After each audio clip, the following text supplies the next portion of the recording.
procedimiento mucho más ágil y que se negocia fuera de los estrados judiciales, es decir, que solamente se presenta al juez para su homologación y le rigen los mismos efectos que al concurso preventivo. Y también el caso del concurso en caso de agrupamiento, el concurso del garante, que son supuestos en los cuales incluso el presupuesto objetivo es distinto, porque la ley no necesariamente requiere para un APE o para el concurso del garante estado de cesación de pago, sino que se conforma con graves dificultades económicas permanentes, y en el caso del garante, con el solo hecho de ser garante y acreditar que es garante de un concursado es suficiente para, para poder pedir su concurso preventivo. Son dos supuestos especiales que están en la ley por ahí a partir del 66 y demás, y es la última parte de concurso preventivo, porque ya ayer empezamos a ver quiebra. Yo no sé si alguien tiene alguna pregunta para hacer. Yo lo último que les había dado era periodo de concurrencia. Las cosas más importantes del concurso preventivo son las causas por las cuales se puede denegar la apertura del concurso preventivo, mínimamente el contenido de una sentencia de concurso preventivo, las facultades del síndico en el concurso preventivo, el régimen de administración y disposición de bienes con el contralor del comité de control, cuando no es un pequeño concurso, y las autorizaciones al juez, el pronto pago, los créditos pronto pagables, y después, por supuesto, que se tienen que saber de pe a pa cómo son las mayorías, saber la doble mayoría de capital, tienen que saber categorización. No se pregunta demasiado sobre categorización, pero la pregunta más común ¿es obligatorio categorizar? ¿Qué contestan? Que no. Que no. Que no. No. Es una facultad del deudor que lo puede beneficiar o que incluso lo puede perjudicar porque puede terminar requiriéndole una mayoría más agravada. ¿Por qué categorizarían? Y bueno, y ahí ustedes tienen que entrar a hablar de los distintos tipos de acreedores, la necesidad de algún acreedor, de mantener relaciones comerciales con algún acreedor y demás, la necesidad de que algunos acreedores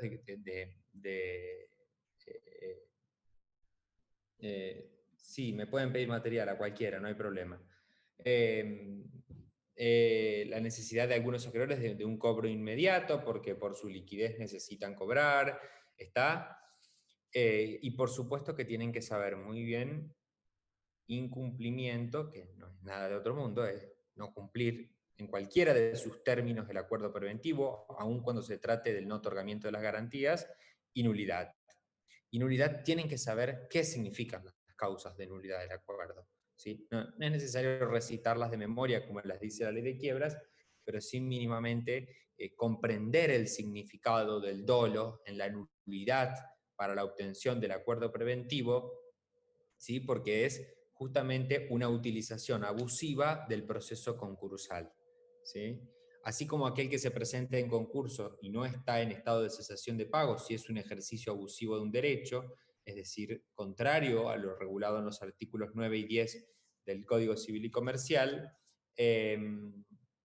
la, la, la obtención, la tramitación de un acuerdo con simulación de activos, con exageración de activos, con ocultamiento de activos o de pasivos, es una situación que es fraudulenta, ¿sí? Y ese vicio de los actos del concursado es lo que desemboca en la nulidad del proceso, y la misma sentencia que declara la nulidad contiene la sentencia de quiebra, que es el tema que vamos a estudiar hoy.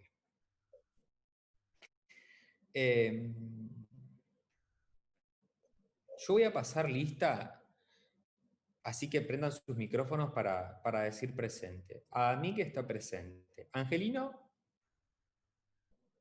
no está. Aranda, presente. Candelaria Bauman, Presente. Benedetich, Presente. Bertuni, Camargo, Presente. Carlen, ayer no vino, Presente. hoy está. Croatini está, Colombo Milagros está, Lorenzo está, Fernández Juan Manuel, a ver si lo puedo ver, este no viene nunca. Fernández Juan Manuel, está en la lista negra. Fernández Wanda, Fischer Mayra, Fontana Sofía. Yo, profe, presente. Ah, sí, Sofía, sí. Pablo Gallo, nunca lo vi en una clase mía. Gamelgard Augusto, García Tonelli, García Gonzalo. ¿No viene nadie?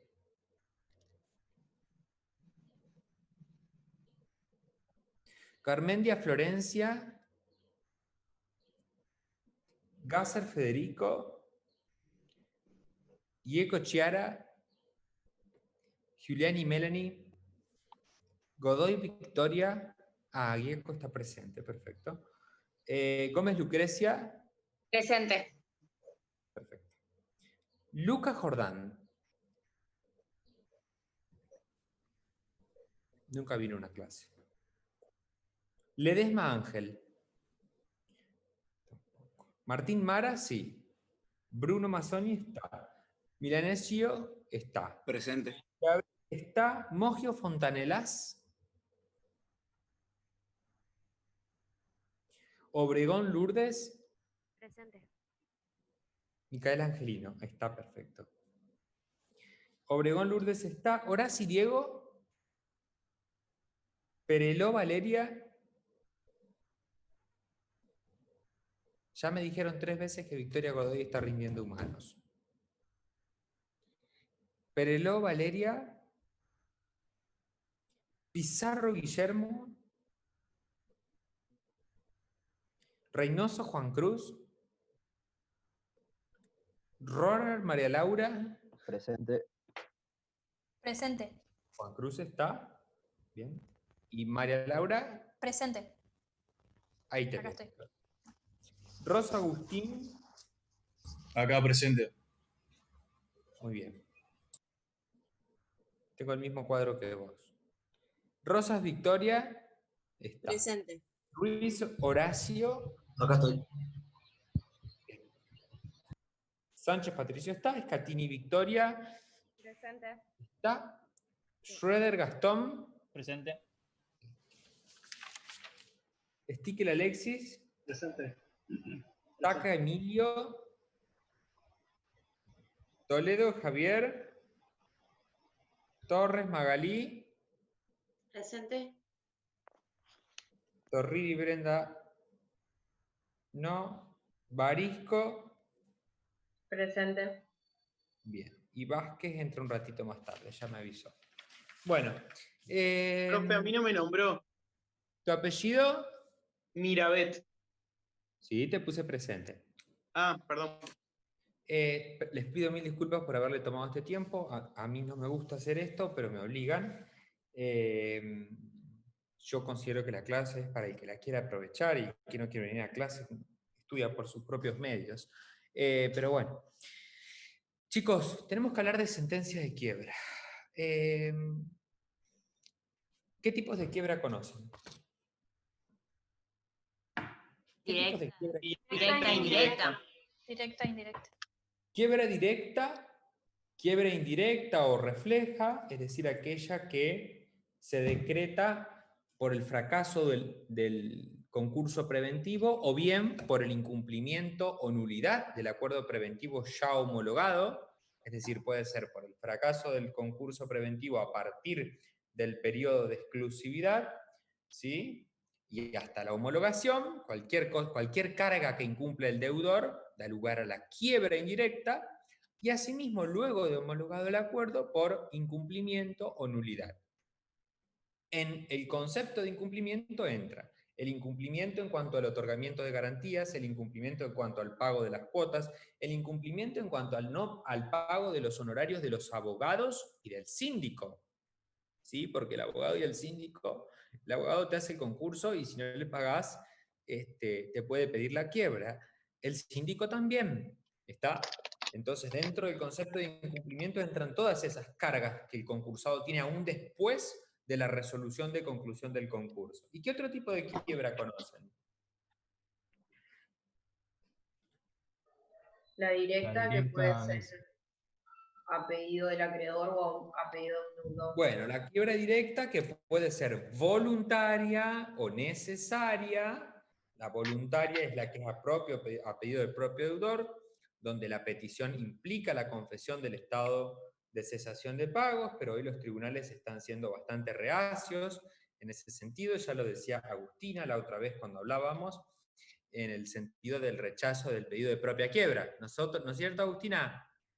Y hay fallos muy, muy importantes que si a alguien le interesa, está muy bueno. Hay de la Cámara de Apelaciones en lo Comercial Sala A, y un fallo escrito por el doctor Daniel Alonso, que está fantástico, como todo lo que hace Alonso, y confirma el rechazo de la apertura de la quiebra por no encontrarse en estado de cesación de pagos, y recurrir al mecanismo concursal como una forma fraudulenta de eludir el cumplimiento de sus obligaciones. Bueno, entonces la quiebra directa puede ser voluntaria o necesaria.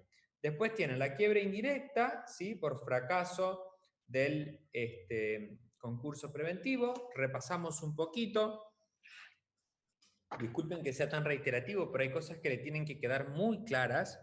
Ustedes saben que desde que se dicta la sentencia de apertura del concurso preventivo, ¿sí?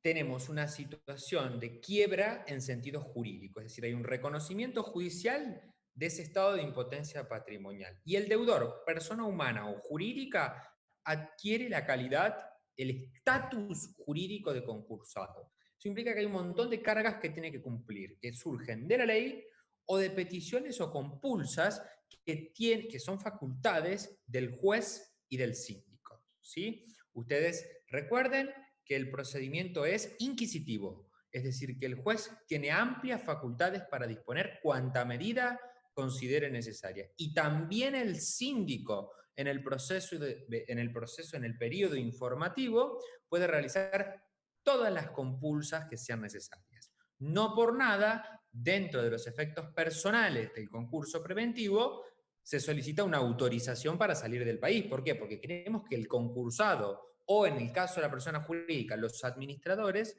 estén en el país para colaborar. Bueno, el incumplimiento de todas las cargas, ¿sí? Hasta el inicio del periodo de exclusividad, da lugar a lo que se conoce como desistimiento, ¿sí? Y el incumplimiento de las cargas a partir del inicio del periodo de exclusividad da lugar a la quiebra indirecta. Muy bien. Entonces nosotros tenemos quiebra directa, quiebra indirecta y les está faltando una. La de los socios ilimitadamente responsables. ¿Cómo se llama? Por extensión. Algo así. Quiebra por extensión, que puede ser automática o que puede ser pedida, ¿sí? Ustedes saben que la quiebra de la persona jurídica importa la quiebra. Ay, Victoria, yo te veo comer y me da un hambre porque tengo hambre. No almorcé y tengo un hambre. Pero bueno, está fantástico. Lo que pasa es que como tengo que hablar no puedo comer. La quiebra, el artículo 160 les dice que la quiebra de la persona jurídica importa la quiebra de los socios ilimitadamente responsables, ¿sí? Eso lo van a ver cuando vean los mecanismos de recomposición patrimonial, ¿sí? Pero ustedes van a ver que la declaración de quiebra, cuando se declara la quiebra, se identifica a los socios ilimitadamente responsables y asimismo se declara ahí mismo la quiebra de ellos. Después tramitan en el mismo juzgado por expedientes separados. No es que hay un expediente para todas las quiebras. No, es el expediente de la principal y el expediente de las quiebras por extensión.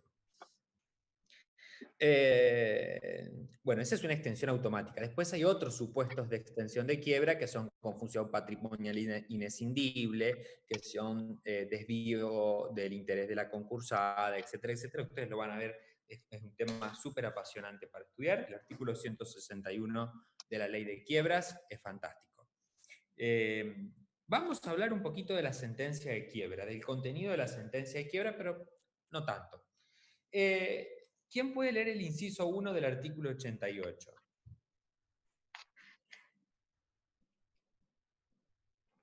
Lo leo.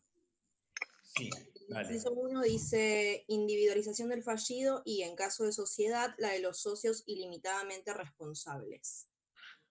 Bárbaro, Victoria.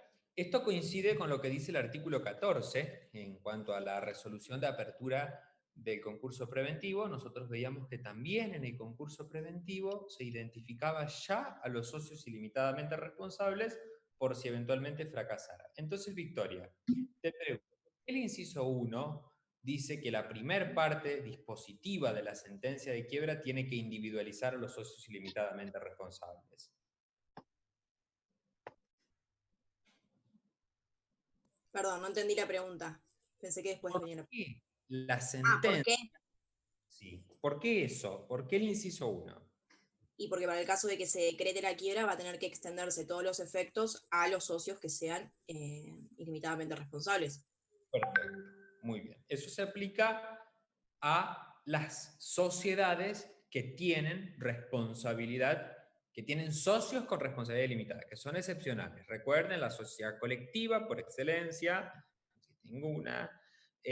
Las sociedades de la sección cuarta, cuando así esté pactado en el contrato social, ¿sí? Porque la Ley General de Sociedades en el artículo 21 dice que tienen responsabilidad mancomunada. Las sociedades en comandita por acciones para el socio comanditado, las sociedades de capital e industria. Ninguna se usa. Orden de anotar la quiebra y la inhibición general en los registros correspondientes. Bueno, lo que se hace es, se ordena a través de la sentencia el libramiento de oficios. ¿A qué tipo de registros? A todos los registros donde se inscriban bienes registrables, pero también al registro de procesos concursales. Como nosotros no tenemos un registro de procesos concursales y ya lo dijimos en la apertura del concurso preventivo, ¿dónde se inscriben, Francisco, la sentencia? Registro de procesos universales. En el registro de procesos universales. ¿Estamos? Pero también se libran oficios y se inscriben la sentencia de quiebra en el registro de la propiedad inmueble, en el registro de la propiedad automotor e incluso en los registros de patentes, ¿sí? En los casos en los que existen. ¿Estamos? ¿Sí? Sí. Bien. Tercer inciso. Laura, ¿podés leerlo? Orden al fallido y a terceros para que entreguen al síndico los bienes de aquel. Bueno, ¿qué es lo que pasa? Esta orden al fallido y al tercero para que entreguen los bienes, ¿sí? Así como la prohibición de hacer pagos al fallido, es decir, la prohibición de hacer pagos al fallido los que serán ineficaces, ¿sí? Tiene que ver, digamos, necesariamente me tengo que remitir a un efecto patrimonial de la quiebra, que lo van a ver con el doctor Alonso, que está regulado en el artículo 109, y que es el desapoderamiento. La sentencia de quiebra implica el desapoderamiento, es decir, en el mismo momento en que se firma en el juzgado la sentencia de quiebra, el deudor se encuentra desapoderado de pleno derecho de todos sus derechos de contenido patrimonial, ¿sí? Automáticamente desapoderado de todos sus derechos de contenido patrimonial. Yo estoy en mi casa, acá, ¿sí? Supongamos que esta casa es mía, que la computadora es mía. Cuando el juez está dictando la sentencia de quiebra, yo estoy desapoderado. la casa dejó de ser mía, la computadora dejó de ser mía. Por eso el desapoderamiento es un efecto patrimonial de la quiebra que luego requiere de una materialización que es la incautación, es decir, que los auxiliares del juez vayan a secuestrar esos bienes o al menos a dejarlos en depósito judicial. ¿Sí? Ustedes piensen, eso tiene que ver con la entrega de los bienes. No siempre los bienes se secuestran. Ustedes piensen que un rodado se podría secuestrar, que una computadora se podría secuestrar y hasta alguna maquinaria. Pero en muchos casos no se puede hacer eso, porque la maquinaria es muy costoso transportarla, no es conveniente, quizás se está evaluando la posible continuación de la explotación empresaria. Entonces, ¿qué es lo que se hace? Se la deja en el lugar en que se encuentra, ¿sí?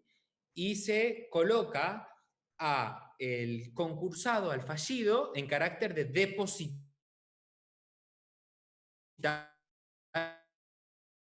judicial. O sea, establece para el depositario, ¿sí? Que son responsabilidades objetivas.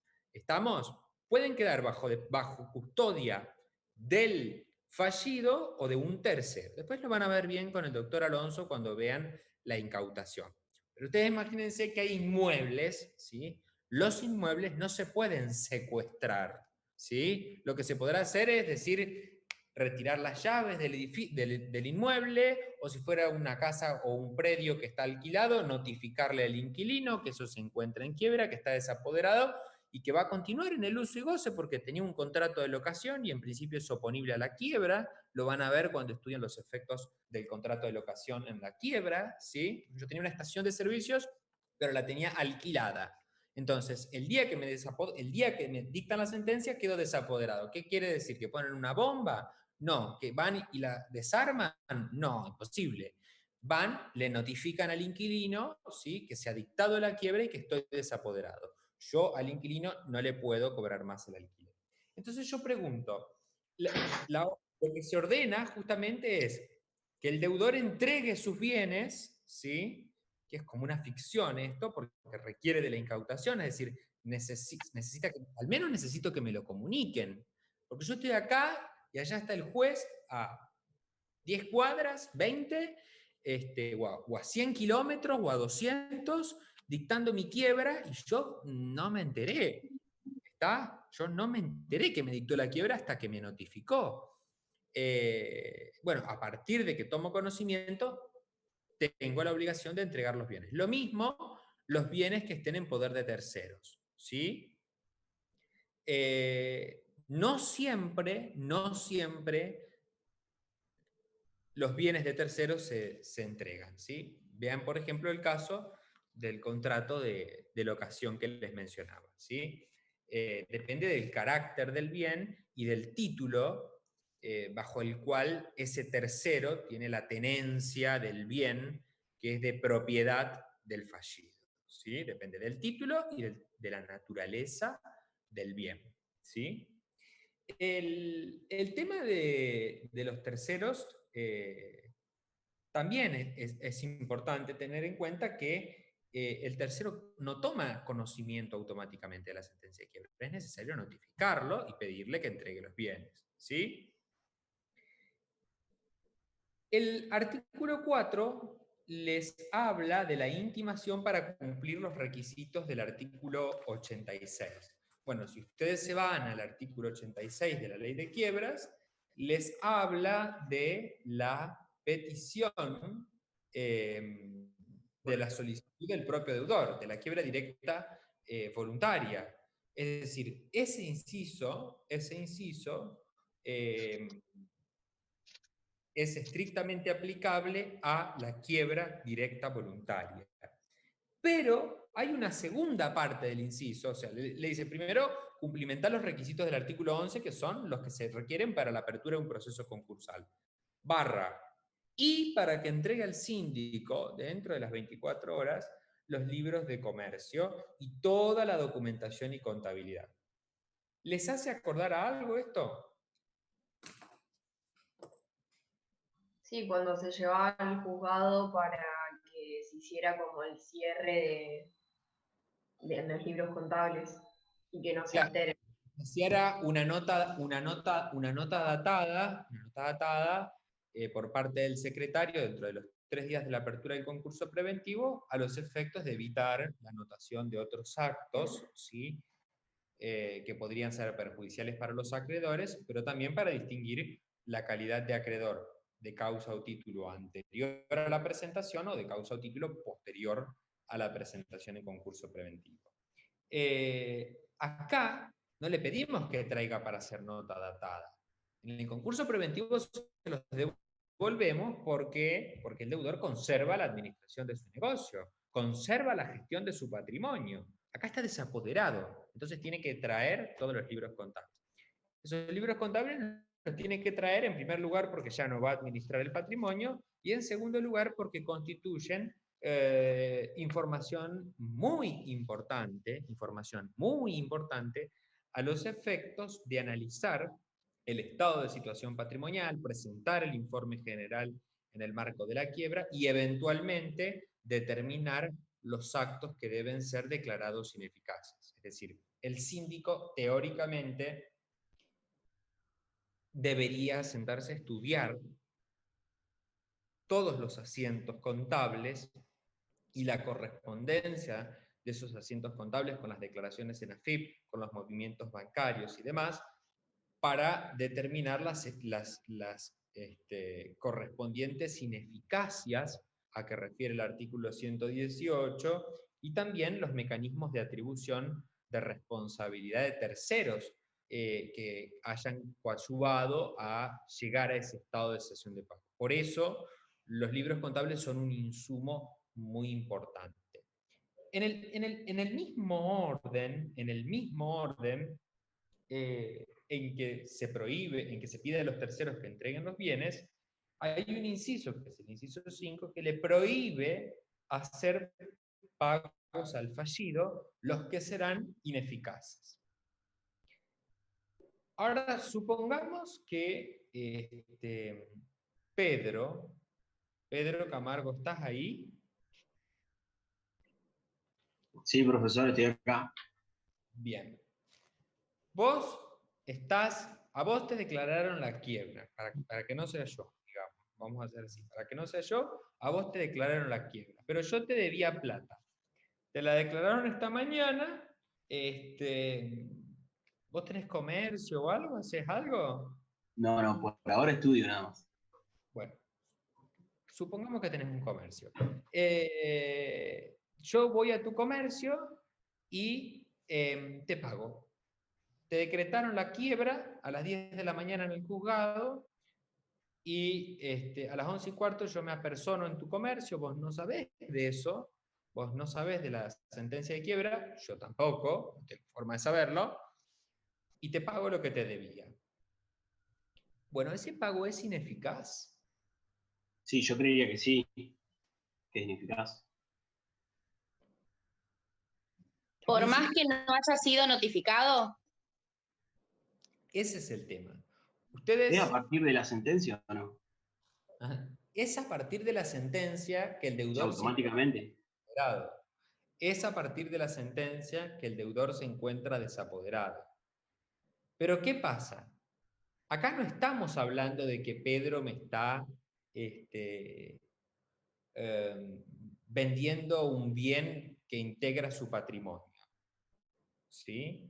Supongamos que tiene un comercio y me está vendiendo una coca, un café, y yo voy y se lo pago. Ustedes conocen un principio general del derecho que dice, el que paga mal... Paga 2 veces. Paga 2 veces, puede pagar 4 también. El que paga mal, paga 2 veces. Pero el tercero es de buena fe y no conoce la existencia de la quiebra. Entonces, si se trata de una transacción normal, habitual, del giro comercial de Pedro, o se trata de una deuda que tenía con anterioridad, en principio hay que ser muy prudentes para juzgar la ineficacia del pago. Es muy probable que nadie se entere de este pago. Es muy probable que nadie se entere por la escasa trascendencia. Ahora, si yo ese día fui a pagarle una maquinaria de su industria que representaba el 10% del activo y que él la vendió la semana pasada, sabiendo que tenía un pedido de quiebra de acreedor en trámite, ¿sí? En ese caso, discutimos la venta y discutimos el pago. El pago será ineficaz. No, yo no sabía, yo era de buena fe, pero el pago va a ser ineficaz y es muy probable que a mí me saquen la maquinaria porque ese acto es inoponible a la quiebra. ¿Sí? ¿Por qué? Porque esa venta fue fraudulenta. Supongamos, a lo mejor era una maquinaria obsoleta y yo la compré porque quería, no sé, obtener una pieza de esa máquina que me servía. ¿Está? Entonces, en principio, es muy difícil juzgar la ineficacia del pago, al menos mientras el tercero no tiene conocimiento. Cuando el deudor tiene conocimiento, no tiene que recibir el pago. Si lo recibe, el pago es ineficaz y asimismo el deudor, el fallido, es responsable y tiene que depositar al concurso los pagos que hubiera percibir. Normalmente los pagos de poca monta nadie se entera, ¿sí? El momento a partir del cual se presume que todos conocemos la quiebra de Pedro Camargo es el momento de la notificación, ¿sí? Es el momento de la publicidad, que está regulada en el artículo 89, ¿sí? ¿Entendido? Entonces hay que ser muy prudentes, pero en realidad cuando se trata de actos de poca monta es muy poco probable que se enteren. Sí hay que advertirlo, corresponde hacer la advertencia cuando se trata de pagos importantes y cuando se trata de transacciones que eventualmente hubieran sido efectuadas teniendo conocimiento al menos el señor Pedro Camargo de su pedido de propia quiebra, de que tenía un pedido de quiebra por acreedor que estaba tramitando en un juzgado, o de que él a la semana siguiente iba a pedir su propia quiebra, o sea, se estaba insolventando antes de pedir su propia quiebra. ¿Sí? Ese pago puede ser ineficaz y será declarado ineficaz conforme a los artículos 118 y siguientes. El inciso que sigue, no sé qué número, ¿quién lo puede leer?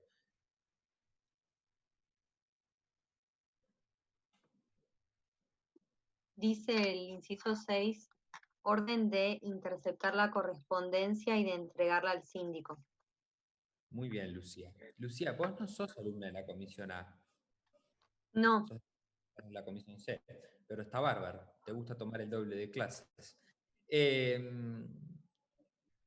Interceptar la correspondencia es una orden de alguna manera anacrónica, porque prácticamente las empresas ya no se manejan más por correspondencia. Sigue existiendo el envío de cheques por correspondencia, de paquetería, puede ser lógico porque todavía subsiste algo de correspondencia, pero en la dinámica empresaria, en la quiebra de la empresa, es poco probable. Ahora, si pensamos en la quiebra de una persona humana que se compró un secador de pelos que le llega por Mercado Libre, bueno, ahí corresponde interceptar la correspondencia. De todas maneras, el síndico tiene que discriminar, porque esto es muy cuestionado constitucionalmente, tiene que discriminar cuál es la correspondencia que corresponde intervenir, porque la ley no lo hace, ¿sí? Y esto puede llegar a ser violatorio del derecho a la intimidad que está constitucionalmente protegido. Entonces, la correspondencia de carácter personal se remite directamente a la persona del fallido. Ahora, si llega, por ejemplo, un resumen de tarjeta de crédito, ¿es personal o hay que interceptarlo? Hay que interceptarlo. Hay que interceptarlo. Llega el resumen de movimiento de la cuenta del banco, la factura de celular. ¿Qué hay que hacer? Interceptarlo. Interceptarlo. Llega un electrodoméstico, una computadora que se había mandado a reparar, un par de zapatos. No, ¿Llega eso un no. juego de sábanas? No, eso no. Es En principio personal. habría que interceptarlo, porque es patrimonial. Lo que pasa es que hay bienes que quedan excluidos del desapoderamiento. Entonces, una vez advertido que es un elemento esencial para la vida de la persona, que es una caja de jabón en polvo para lavar la ropa, un jabón en polvo, un jabón líquido, un suavizante, ¿cómo conozco? Hay que, en principio hay que interceptarlo, porque es de contenido patrimonial. Ahora, si llega una carta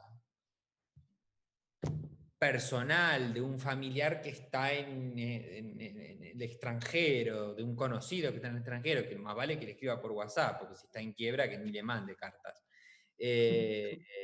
O algún papanata que le manda pétalos de rosa en una carta, bueno, esa correspondencia hay que remitirla a la persona del fallido. Normalmente la correspondencia que alguien recibe, que es poca, es de contenido patrimonial. Una pregunta, y en el caso de que exista, por ejemplo, un mail, ¿no se podría como interceptar eso? O sea, o La darle pregunta es la contraseña.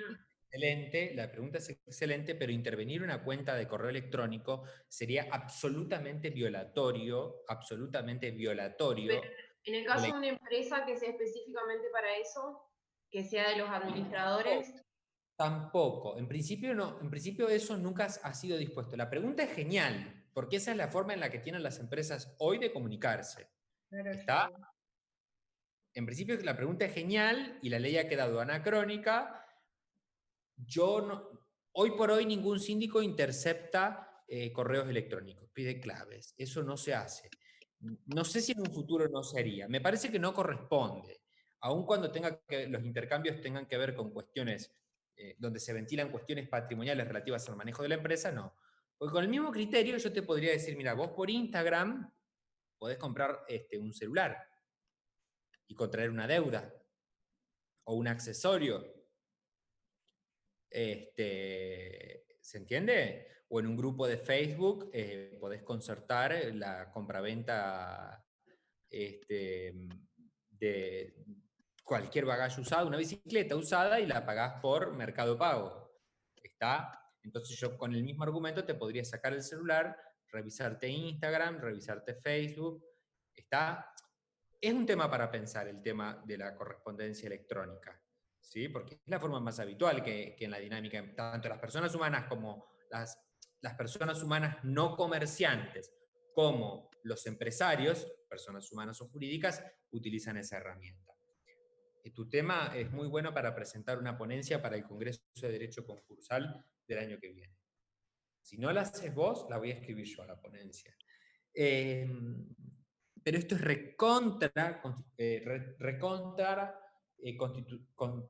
controvertido desde el punto de vista constitucional. Bueno, ¿quién puede leer el inciso que sigue? Inciso 7. Intimación al fallido o administradores de la sociedad concursada para que dentro de las 48 horas constituyan domicilio procesal en el lugar de tramitación del juicio con apercibimiento de tenerlo por constituido en los estrados del juzgado. Bueno, esto es exactamente igual que en el concurso preventivo, y en general las intimaciones para constituir domicilio son del mismo carácter. Es a los efectos de las notificaciones que se cursan, que son excepcionales, porque ustedes saben que las notificaciones son, en principio, automáticas. Profe, ya salió un fallo que permite embargar las cuentas de Mercado Pago. Está bien, Pedro, pero vos lo que estás embargando es el saldo que tenés en la cuenta de Mercado Pago. Con el mismo criterio yo te podría decir que si vos le facturás, vos tenés una distribuidora de tabaco y de bebidas y le facturás a un bar, le facturás a un montón de bares de Santa Fe, a un montón de kioscos porque tenés una distribuidora de bebidas. ¿Qué sé yo? Yo sé que vos le vendés a Break, para decir algo, le vendés a Break y le facturás por 100.000 pesos por mes. Yo puedo trabar un embargo sobre los derechos creditorios que vos tenés en Break, es decir, sobre la facturación pendiente de cobro. Con el mismo criterio te puedo embargar el saldo de la cuenta corriente, con el mismo criterio te puedo embargar el saldo de la cuenta de Mercado Pago. ¿Qué es lo que pasa? Ese fallo es para acciones individuales. En la quiebra, nosotros entendemos que al estar desapoderado, queda desapoderado de los bienes de los cuales es titular, los saldos que tenga en la cuenta bancaria, ninguno, los saldos que tenga en la cuenta de Mercado Pago, ¿está? ¿Se entiende? De los derechos que tengas a cobrar, por eso se prohíbe hacer pagos, ¿está? Si vos tenés un saldito en Mercado Pago y te declaran la quiebra, ese saldo queda abarcado por el desapoderamiento. Habrá que hacer la transferencia a la cuenta judicial de la quiebra, ¿está? Bueno. El tema del domicilio procesal es a los efectos de las notificaciones que se cursan, que son excepcionales. Después hay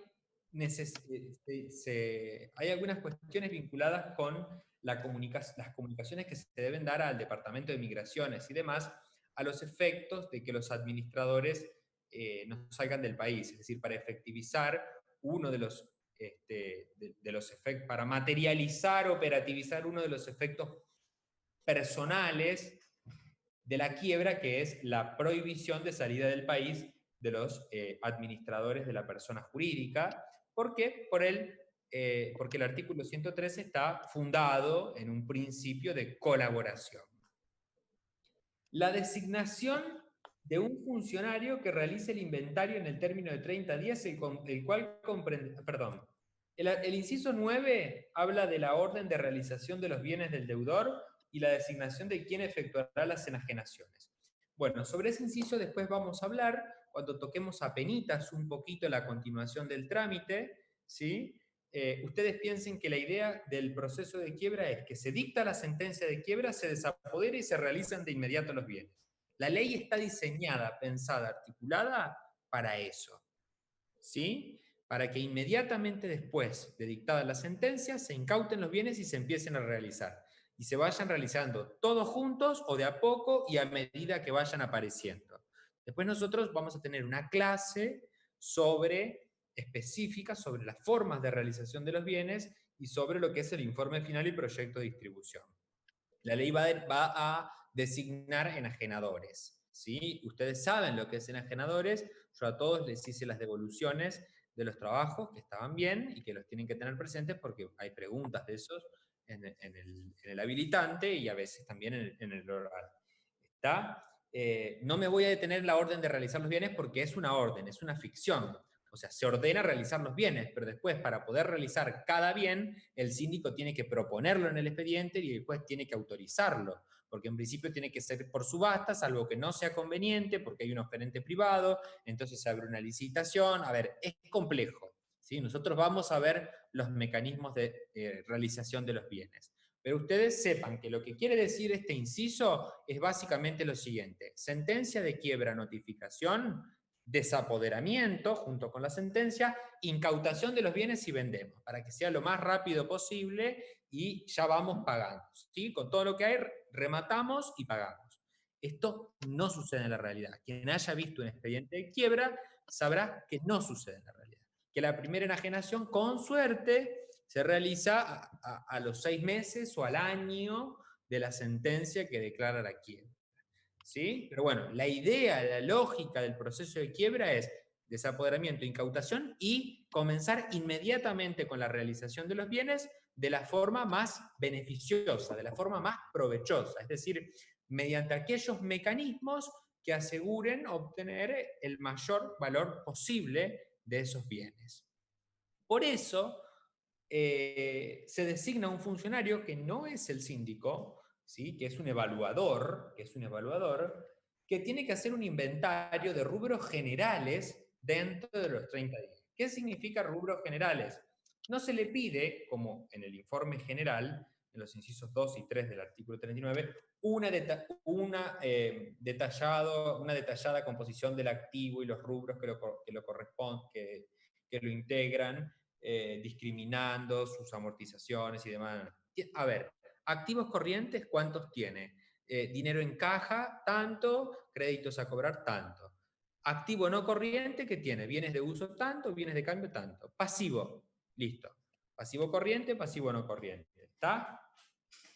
Se hace un inventario genérico a los efectos de tener una aproximación a lo que es el patrimonio del fallido. Pero después viene la tramitación y viene el informe general y todo lo que ustedes conocen del periodo informativo de la quiebra, que después ya lo vamos a ver. Y lo que hace también es la designación, lo que indica la ley, es la designación de una audiencia para el sorteo del síndico, que va a intervenir, que también puede ser un síndico, una persona individual o una sindicatura plural, de acuerdo con las pautas que ustedes ya conocen relacionadas a la complejidad que puede tener el proceso a primera vista.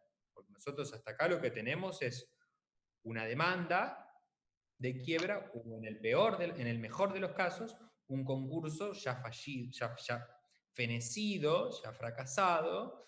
Entonces tenemos una pauta de la complejidad y es muy probable que directamente cuando se dicta la sentencia de quiebra por incumplimiento, nulidad, continúe el mismo síndico que intervenía en el concurso preventivo. Es decir, esta audiencia no se realiza por una cuestión de economía procesal. ¿Por qué? Porque se entiende que el síndico ya conoce el expediente, se presume que conoce el expediente, se presume que conoce la empresa, se presume que conoce las causas detonantes del estado de cesación de pago, que ha investigado, que ha indagado, que conoce los actos susceptibles de ser declarados ineficaces. ¿Está?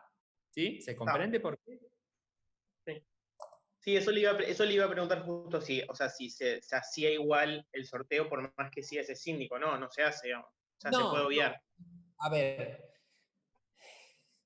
no se lo considera violatorio de la ley y es una costumbre jurídica muy arraigada que continúe el síndico. Porque desde que se abre un concurso hasta que se llega a una quiebra por fracaso del concurso, aunque se trate de una quiebra porque no hubo presentación de propuestas, tenés que hablar de un periodo de 2 años a 3. Bueno, en ese interín, en ese transcurso de tiempo, se presume que el síndico ha podido conocer de qué se trata la empresa, cuáles son sus pasivos, cómo se ha desenvuelto la empresa, si hay o no posibilidades de continuación de la explotación empresaria. ¿Está? ¿Sí? Entonces, normalmente continúa el mismo síndico. Después de dictada la sentencia del artículo 88, hay que hacer saber de la quiebra, es decir, hay que notificar de la quiebra a todos aquellos que estén interesados. Entonces, el artículo 89 nos manda a publicar edictos, ¿sí?, cuya labor está a cargo del secretario del juzgado, ¿sí? Los edictos, fundamentalmente, lo que buscan hacer conocer es el estado de quiebra, la sentencia de quiebra, la individualización del fallido, y en su caso de los socios ilimitadamente responsables, y algunas de las disposiciones del artículo 88 que tienen que ver justamente con la prohibición de hacer pagos, la entrega de los bienes, las comunicaciones que se tienen que efectuar, la intimación al deudor para que constituya domicilio procesal, y además la identificación del síndico, el nombre y el domicilio del síndico. Normalmente se publican algunos otros datos, yo ya les he dicho cuando hablamos de esto en el concurso preventivo, para poder tener comunicación con el síndico. ¿Sí? ¿Por qué? Porque los terceros tienen interés en saber de la quiebra. Entonces, lo que se hace es publicar por 5 días en el diario, en el boletín oficial y en el diario de publicaciones legales de cada jurisdicción en la que el fallido tenga establecimiento, Ahí viene la discusión de qué se entiende por establecimiento. ¿Se entiende una oficina? ¿Se entiende un galpón? ¿Se entiende un lugar donde trabajan personas de manera continuada? Bueno, hay una discusión, pero en principio la ley obliga a publicar edictos en todas las jurisdicciones en las que hay establecimiento, porque se presume que donde hay establecimiento hay interacción con terceros y por lo tanto hay créditos, ¿sí? Y se los tiene que notificar. ¿Entendido? ¿Sí? Son presunciones de la ley.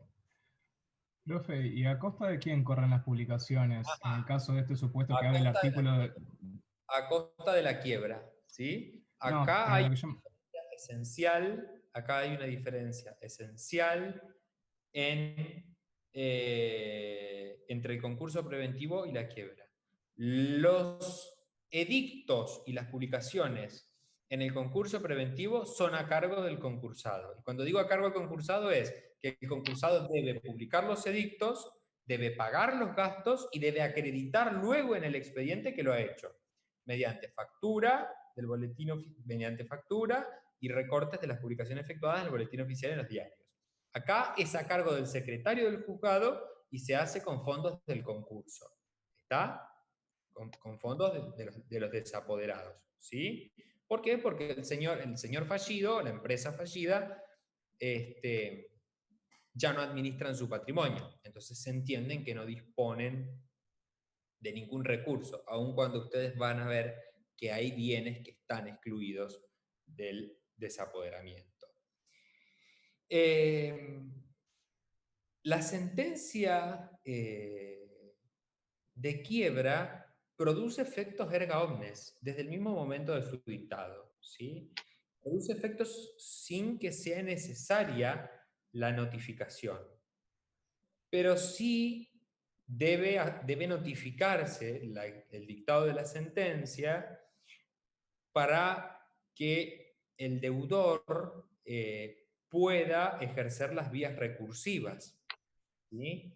Y también para informar a los terceros acerca de la situación del deudor. Por eso yo les decía que en principio, como bien decían ustedes, el pago que yo le hacía a Pedro era ineficaz, ¿sí? Pero si el tercero no tiene conocimiento, puede alegar la buena fe, es decir, el desconocimiento del estado de quiebra, ¿sí? Ahora, si están publicados los edictos, la ley presume que se conoce la situación jurídica del deudor. ¿Está? La ley regula que, esto está al final del artículo 88, en los supuestos de incumplimiento y nulidad, que son las hipótesis que nosotros analizamos la semana pasada, digamos cuando se la sentencia, se debe fijar una fecha hasta la cual se pueden presentar las solicitudes de verificación del crédito ante el síndico, que no debe pasar del plazo de 20 días contados desde que se estime la publicación de los edictos. Bueno, es igual que para el concurso preventivo. Desde la sentencia hay 5 días para publicar edictos, los edictos se entienden que se tienen que publicar por 5 días y hay 20 días desde que se estime publicado. ¿Qué es lo que pasa? Que en la realidad el juez fija la fecha. En estos supuestos especiales se abre el periodo informativo para que los acreedores concurran a verificar sus créditos. Pero acá entonces nosotros tenemos que empezar a trazar una línea, ¿sí? Tenemos que empezar a trazar una línea y hablar de dos grandes temas, ¿sí? ¿Ven mi pantalla? Sí. Bueno. Sí. Nosotros tenemos que trazar una línea y hablar de dos grandes temas. Por un lado, nosotros vamos a tener todo lo que tiene que ver con el trámite del proceso de quiebra. Y por el otro lado, nosotros vamos a tener que ver todo lo que tiene que ver con los efectos de la quiebra. Entonces, ¿qué es lo que pasa? Nosotros hasta acá vimos la sentencia de apertura del concurso preventivo, los supuestos especiales, incumplimiento y nulidad, donde se fija un plazo, ¿sí?, para que se verifiquen los créditos. Eso está en el artículo 89. Y después, la continuación del trámite del proceso nos remite directamente al artículo 200 y al artículo 201, que tienen que ver con el periodo informativo. Básicamente, todo lo que regula el artículo 200 y 201 es lo que nosotros estudiamos en el 32, 33, 34, de la ley de concursos y quiebras, que tiene que ver con el periodo de verificación de créditos. Por eso, cuando María Cristina de César dio la primera clase de verificación de créditos, dijo, lo que damos de verificación de créditos en el concurso preventivo vale para la quiebra, ¿está? ¿Por qué? Porque el trámite es el mismo. Si ustedes se ponen a leer, no vamos a leer el artículo en clase, si ustedes ponen a leer el artículo, el trámite es exactamente el mismo. Hay una insinuación ante la oficina del síndico, que no necesita ni patrocinio ni representación, se paga el arancel, salvo para determinados créditos. El síndico tiene después el deber de investigar y realizar todas las compulsas necesarias, tiene que elaborar los informes individuales, hay un periodo de observaciones y se presenta también un informe general, ¿sí? La ley establece esta cuestión en el artículo 89, establece acá en el artículo 89 esto del periodo informativo, fijando un plazo especial, porque, a ver, en realidad todas las quiebras necesitan de un periodo informativo, sea la quiebra directa o sea la quiebra indirecta. El periodo informativo se regula a partir del artículo 200 y rige para todas las quiebras. No hay demasiado sentido en esa disposición especial del concurso preventivo. A ver, ¿qué es lo que se quiere decir básicamente? Que cuando hay un concurso preventivo fracasado, por incumplimiento o por nulidad del acuerdo, ¿sí? Por las causales que nosotros estudiamos la semana pasada, los acreedores que verificaron en el concurso preventivo tienen que volver a verificar. ¿Está? Los acreedores que verificaron el concurso preventivo tienen que volver a verificar. ¿Por qué? Porque en el caso del incumplimiento puede ser, como se trata de una quiebra, un concurso preventivo que fue tramitado, que tuvo conclusión, que se llegó a la etapa de cumplimiento, puede ser que ya se hayan recibido parte del pago de las cuotas. Puede que alguna o todas las categorías hayan cobrado la totalidad, o una de las 4 cuotas, o una de las 60, o una de las 10 cuotas. Entonces hay que recalcular el crédito, ¿sí? En base a la insinuación que se hizo en el concurso preventivo y a lo que se ha pagado en el marco de ese expediente. ¿Está? Obvio que si vencía una cuota del concurso preventivo y el acreedor no se presentó a pagarla, ¿sí? El acreedor no se presentó a pagarla, la perdió, ¿está? A ver, eran 4 cuotas anuales y no se presentó a pagarla, aunque se decrete quiebra por incumplimiento, cuando ese deudor que no se presentó a cobrarla, no a pagarla, no se presentó a cobrarla, vaya a la quiebra, no va a poder reclamar la totalidad del crédito según la verificación. Va a tener que dar por perdida la primera cuota porque no se presentó a exigirla al momento de su vencimiento. Y en el caso de nulidad, porque hay que recalcular de nuevo los activos y pasivos, porque ustedes vieron que las causas que dan lugar a la nulidad del acuerdo preventivo son acciones dolosas que tienden a generar confusión en los acreedores, engañando acerca de la composición del activo y del pasivo. Por eso, en esos supuestos, se abre un periodo informativo. En los restantes casos, puede que el juez no considere necesario abrir un periodo informativo para los acreedores de causa o título anterior a la apertura del concurso preventivo y, por el contrario, sí, en base a lo que establece el artículo 200, abra un periodo informativo, pero para los acreedores posteriores a la sentencia de apertura del concurso preventivo. ¿Está? Es decir, en estos casos, el juez debe disponer un plazo para que se presenten a verificar todos los acreedores, ¿sí? pero en los restantes casos tiene que actuar conforme al artículo 200, ¿sí?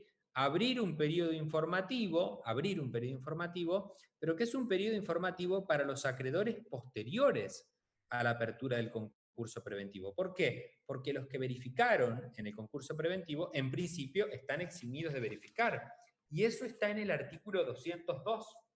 En el caso de estar en el artículo 202. El artículo 202 les dice que en los casos de quiebra indirecta, los acreedores posteriores pueden requerir la verificación por vía incidental, ¿sí? Y los que hubieran obtenido verificación en el concurso preventivo no tienen necesidad de verificar nuevamente, sino que el síndico debe recalcular sus créditos. ¿Está?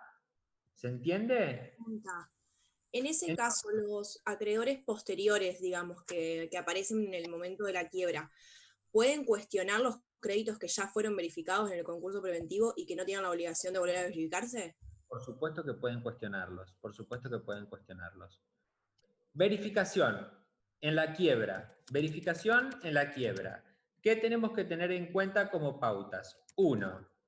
Siempre hay que abrir un periodo informativo que tramita exactamente igual que el periodo informativo del proceso concursal preventivo. Está regulado en los artículos 200 a 202. ¿Qué les dice el 202? Básicamente, si vos verificaste en el concurso preventivo, no necesitas verificar. El síndico recalculará tu crédito. A tal efecto, lo que va a tomar el síndico es el monto que verificaste. ¿Sí? ¿Por qué? Porque si el concurso preventivo devino en quiebra, ustedes saben que la novación concursal queda sin efecto. Entonces, nosotros, lo que nos quiere decir básicamente el artículo 202 es que el efecto principal, que es la novación, ¿sí?, queda sin efecto. Entonces, retoma el crédito que originalmente tenía y que se presentó a insinuar en el concurso preventivo. Para los restantes acreedores siempre hay que abrir un periodo informativo. ¿Por qué? Porque aunque la quiebra provenga de un concurso preventivo fallido, siempre hay acreedores posteriores a la apertura del concurso preventivo. Ahora bien, si nosotros hablamos de una quiebra que es una quiebra directa, es mucho más sencillo. Porque si es la quiebra directa, no haber ningún periodo, no haber ningún concurso preventivo previo, ¿sí?, tiene que haber periodo informativo de conformidad al 200, 202, que incluso le permiten ir, el 202, fíjense que le permite al acreedor ir por la vía incidental, ¿sí? Cuando les habla de la vía incidental, se está hablando de la verificación tardía del artículo 56 de la Ley de Concursos y Quiebras, sin que se le impongan costas por ese procedimiento, aun cuando tramita por vía incidental. ¿Está? Pero ustedes tienen que saber diferenciar esto. Si la quiebra es indirecta,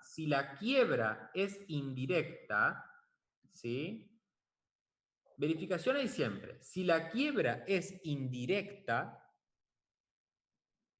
puede o no que haya un periodo de verificación de créditos. Perdón, puede o no que los acreedores verificados en el concurso tengan que venir a verificar. En principio, y de acuerdo a la regla general del artículo 202, los que verificaron en el concurso preventivo no están obligados a verificar. ¿Por qué? Porque ya insinuaron su crédito y acreditaron su calidad de acreedores y obtuvieron resolución favorable en los términos del artículo 36. ¿Sí? Entonces el síndico recalcula su crédito. Toma el crédito que ha tenido. Queda sin efecto la novación concursal porque ustedes saben que la consecuencia es esa. ¿Sí? Ahora, cuando se trata, uy, qué repetitivo estoy, de la quiebra por incumplimiento o nulidad, es necesario abrir un periodo informativo por las razones que yo les di. Incumplimiento o nulidad. Acá por el fraude y acá porque pueden haber cobrado. ¿Está? En esos casos no vale lo que dice el 202 respecto de los acreedores que hubieran tenido sentencias favorables de verificación. ¿sí? Por eso hay una norma especial en el artículo 89, wow, en el artículo 89, que es para los supuestos de quiebra por incumplimiento o nulidad del acuerdo preventivo. ¿Está? ¿Sí? Ajá, lo dije para ver si estaban atentos. Es el 88 en la última parte, sí. Lo dije, Josefina, ¿vos fuiste alumna del cuatrimestre pasado? Ah, ya te lo pregunté la otra vez. Mira, vos podés creer. Bueno, entendido esto de la verificación, es como que nosotros pasamos del artículo 88, que nos habla de apertura, nos vamos al periodo informativo y al trámite de la quiebra. Por un lado, tramita todo el periodo informativo de la quiebra. Por el otro lado, la ley, a continuación de lo que venía haciendo, ¿sí?, regula lo que tiene que ver con los efectos. Es decir, a partir del artículo 90, ustedes ya tienen efectos. ¿Por qué? Porque la ley les regula los recursos que puede interponer el deudor, después de regular los recursos,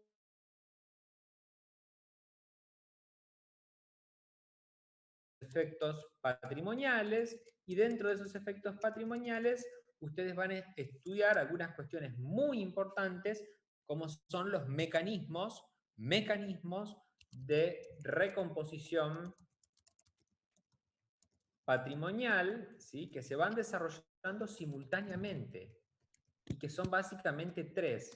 Las ineficacias, que están entre el 118 al 122. Después están las quiebras por extensión, las automáticas y las a pedido de parte, 160 al 165, si no me equivoco, y los mecanismos de atribución de responsabilidad a socios, administradores y terceros que hubieran generado o coadyuvado a agravar el estado de cesación de pagos. Eso está en el artículo 173 y siguientes. Todo esto tramita en simultáneo, ¿sí? Es decir, se dicta la sentencia de quiebra y se notifica. ¿Está? Nos encontramos acá. Automáticamente de que se dicta la sentencia de quiebra, empiezan los efectos patrimoniales. Es decir, tiene que empezar el síndico a desapoderar y a enajenar los bienes. Mientras está desapoderando y enajenando los bienes, continúa tramitando el periodo informativo. Es decir, sigue el periodo informativo que regula el 200 y el 202 con todo lo que ustedes saben sobre periodo informativo. El desapoderamiento y la enajenación, la idea es que sean inmediatos. O sea, la característica, lo que se procura, y por eso lo dice la sentencia cuando habla de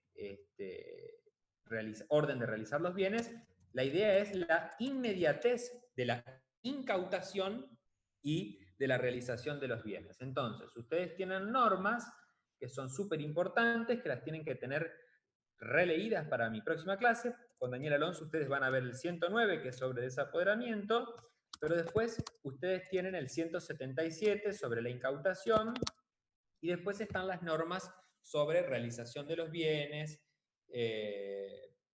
proyecto de distribución y demás que nosotros vamos a estudiar en la última clase. Todo lo que tiene que ver con enajenación está a partir del artículo 203. ¿Sí? En el medio está la posibilidad de continuación de la explotación de la empresa. ¿Sí? ¿Está? Ese es un panorama general de los efectos de la quiebra.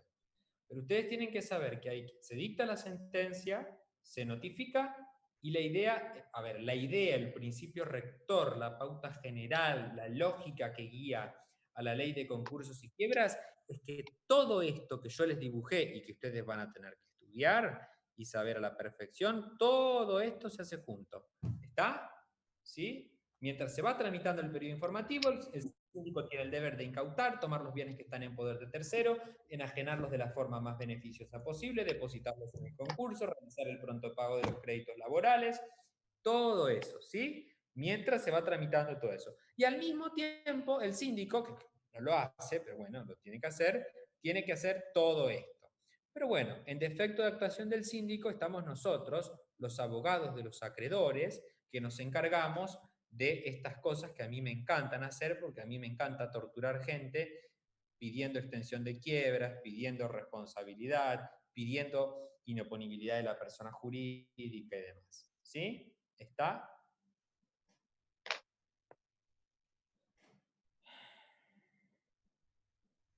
Bueno.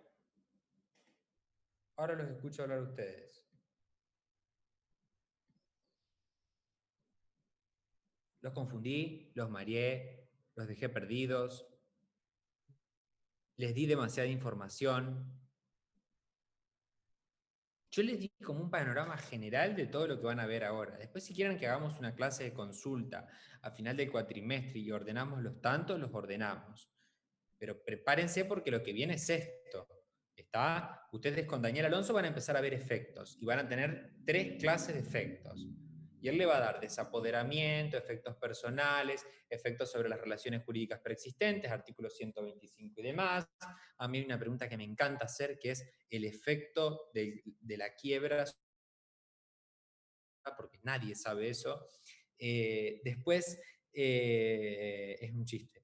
Después, el martes que viene van a ver recomposición patrimonial, entonces van a ver las 3 ineficacias. De pronto, el otro martes conmigo se van a encontrar que van a ver realización de bienes, informe final y proyecto de distribución. Entonces tienen que tener como me parece que tienen que tener como un panorama, aunque ahora les reviente la cabeza, de cómo tramita la quiebra. A ver, ¿cómo seguimos? Porque el concurso es fácil. Uno va leyendo la ley y va siguiendo el orden del trámite. Pero acá pasamos el trámite, pasamos del 89 al 200, pasamos del artículo 89 al 200, automáticamente, ¿sí? En materia de trámite de periodo informativo y demás, pero simultáneamente tenemos que desapoderar, incautar, realizar, depositar, pagar y demás. ¿Está? ¿Sí?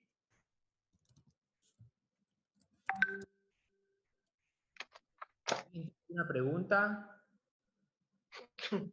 A ver, ¿les gustó la clase? ¿Entendieron algo? Yo tengo una pregunta. A ver, sí, mejor. ¿Quién tiene una pregunta? Candelaria. Candelaria. Porque en el libro de Junchen Bass, por ahí dice que si bien el efecto del concurso no es el desapoderamiento, como que los autores hablan del desapoderamiento atenuado. ¿Me estás hablando como de que concurso? Sí. Lo que vos estás diciendo es concurso preventivo. Algunos autores, no sé por qué, le llaman desapoderamiento atenuado al régimen de administración del patrimonio en el concurso preventivo. Yo no sé cuál es la causa de decirle desapoderamiento atenuado, porque en realidad el deudor concursado conserva la totalidad de sus bienes, que tiene que administrarlos, haciéndolos producir, tiene que pagar sus deudas, y si quiere disponer de ellos, necesita de autorización del síndico, autorización del juez con previa vista al síndico. Y para los actos que excedan la administración ordinaria, como podría ser, qué sé yo, cancelar un crédito hipotecario, porque es manifiestamente beneficioso, necesita del visto bueno del síndico. Entonces, el concepto de desapoderamiento, yo no soy quien para juzgar. A ver, yo tengo 25 años y hace 4 años que estudio Derecho Concursal. Y me dedico casi exclusivamente a eso. No estoy a la altura de Junchen Bass para discutirle eso. ¿Sí? De hecho, tengo un grupo de WhatsApp con él y jamás le cuestionaría absolutamente nada. ¿Está? Sí. Pero me parece que la cuestión de desapoderamiento atenuado induce a confusiones. ¿Por qué? Porque mantiene todo en su poder.